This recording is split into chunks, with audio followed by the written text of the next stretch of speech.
মাবুদ শেষ দেখাটা মা বাবা সন্তানেও দেখে না। এমন মরণ মাওলা তুমি কাউকে দিও না, এমন মরণ মাওলা তুমি কাউকে দিও না।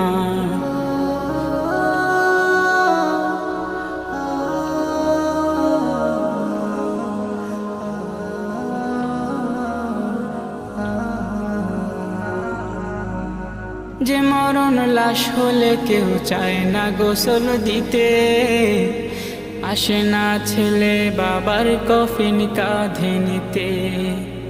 জানাজা দাফন কাফন ভাগ্যে যদিও হয়, মানবতার ফেরিওয়ালা সেথায় অসহায়। এই পাপীদের কঠিন ইমতেহানে ফেলো না, মালিক এই পাপীদের